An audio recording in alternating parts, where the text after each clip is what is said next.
Momen setelah stroke bisa terasa menakutkan dan mengubah segalanya. Namun, diagnosis stroke bukan berarti akhir dari segalanya. Dengan pendekatan yang tepat, dedikasi, dan dukungan, banyak penyintas stroke dapat mencapai pemulihan yang signifikan dan kembali menikmati kualitas hidup yang baik.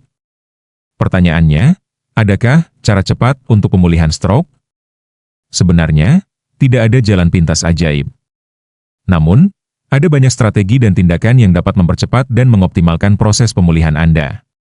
Kunci utamanya adalah konsistensi, intervensi dini, dan pendekatan holistik. Berikut adalah panduan lengkap untuk mempercepat pemulihan stroke Anda. 1. Intervensi dini dan rehabilitasi intensif. Ini adalah salah satu faktor terpenting. Semakin cepat rehabilitasi dimulai setelah stroke, semakin besar peluang pemulihan yang optimal. Otak memiliki kemampuan luar biasa untuk beradaptasi, fenomena yang dikenal sebagai neuroplastisitas. Rehabilitasi dini memanfaatkan periode ini untuk melatih kembali otak. Segera setelah stabil, setelah kondisi medis stabil, rehabilitasi harus segera dimulai, bahkan mungkin saat masih di rumah sakit. Intensitas, program rehabilitasi yang intensif, sering dan terstruktur, cenderung memberikan hasil yang lebih baik. 2. Terapi komprehensif, pancatera. Pemulihan stroke membutuhkan pendekatan tim dari berbagai spesialis. Fisioterapi, physical therapy membantu memulihkan kekuatan otot, keseimbangan, koordinasi, dan kemampuan bergerak, berjalan, duduk, berdiri. Latihan meliputi peregangan, penguatan, dan aktivitas fungsional. Terapi okupasi, occupational therapy membantu Anda belajar kembali atau menemukan cara baru untuk melakukan aktivitas sehari-hari, activities of daily living ADL, seperti makan, berpakaian, mandi, menulis, dan pekerjaan rumah tangga. Fokusnya adalah kemandirian. Terapi bicara, speech therapy penting jika stroke memengaruhi kemampuan berbicara, afasia, menelan, disfagia, atau memahami bahasa.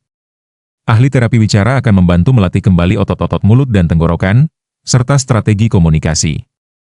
Psikoterapi, konseling, psychological support banyak penyintas stroke mengalami depresi, kecemasan, atau perubahan emosi.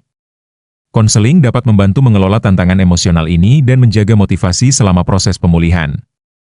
Terapi kognitif, cognitive therapy jika stroke memengaruhi memori, perhatian, pemecahan masalah, atau fungsi kognitif lainnya, terapi ini dapat membantu melatih kembali kemampuan tersebut melalui berbagai latihan dan strategi.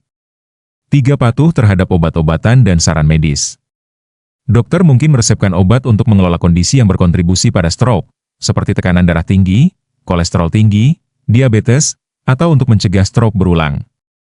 Meminum obat sesuai anjuran dan mengikuti semua saran dari dokter adalah aspek krusial dari pemulihan dan pencegahan. 4. Gaya hidup sehat sebagai pondasi. Meskipun terapi adalah inti, gaya hidup sehat adalah fondasi yang mendukung seluruh proses pemulihan. Nutrisi seimbang, konsumsi makanan kaya serat, rendah lemak jenuh dan garam, serta banyak buah dan sayuran. Nutrisi yang baik mendukung fungsi otak dan pemulihan tubuh. Hidrasi cukup, minum air yang cukup penting untuk fungsi tubuh secara keseluruhan. Olahraga teratur, di bawah bimbingan terapis, lanjutkan latihan ringan yang direkomendasikan untuk menjaga kebugaran jantung dan otot. Tidur yang cukup, istirahat yang berkualitas sangat penting untuk pemulihan otak dan tubuh. Berhenti merokok, batasi alkohol. Ini adalah langkah penting untuk mencegah stroke berulang. Kelola stres, stres dapat memperburuk kondisi kesehatan. Lakukan aktivitas yang menenangkan seperti meditasi, yoga ringan, atau hobi. 5. Dukungan sosial dan emosional. Pemulihan stroke adalah perjalanan yang panjang dan kadang melelahkan. Jangan menghadapinya sendirian. Keluarga dan teman, dukungan dari orang terdekat sangat berharga. Mereka bisa membantu dalam terapi, mengingatkan obat, atau sekadar memberikan semangat. Kelompok dukungan, support group, berinteraksi dengan penyintas stroke lain dapat memberikan perspektif, tips praktis, dan rasa kebersamaan bahwa Anda tidak sendiri. Psikolog, jangan ragu mencari bantuan profesional jika Anda merasa kesulitan secara emosional. 6. Modifikasi lingkungan rumah. Membuat lingkungan rumah lebih aman dan mudah diakses dapat meningkatkan kemandirian dan mengurangi risiko jatuh. Pemasangan pegangan tangan di kamar mandi. Penyesuaian ketinggian toilet atau tempat tidur. Menjauhkan karpet atau barang yang mudah membuat tersandung. Pencahayaan yang cukup. Penting untuk diingat, tidak ada jalan pintas ajaib. Meskipun ada banyak cara untuk mengoptimalkan pemulihan, penting untuk memiliki ekspektasi yang realistis. Setiap individu berbeda, tingkat dan kecepatan pemulihan sangat bervariasi tergantung pada lokasi dan tingkat keparahan stroke, usia, kondisi kesehatan sebelumnya, dan seberapa konsisten dalam menjalani rehabilitasi. Kesabaran dan konsistensi, pemulihan adalah maraton, bukan sprint. Akan ada hari-hari baik dan buruk. Yang terpenting adalah konsistensi dalam menjalani terapi dan tidak menyerah. Rayakan kemajuan kecil. Setiap langkah kecil adalah kemenangan. Rayakan setiap peningkatan, sekecil apapun itu. Kesimpulan. Pemulihan stroke memang sebuah perjalanan yang menantang. Namun dengan strategi yang tepat, dedikasi, dan sistem dukungan yang kuat, Anda dapat mencapai kemajuan luar biasa. Fokus pada intervensi dini, rehabilitasi komprehensif, gaya hidup sehat, dan dukungan emosional.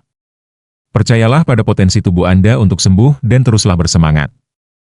Jika Anda atau orang yang Anda kenal sedang dalam proses pemulihan stroke, ingatlah, Anda tidak sendiri, dan harapan selalu ada.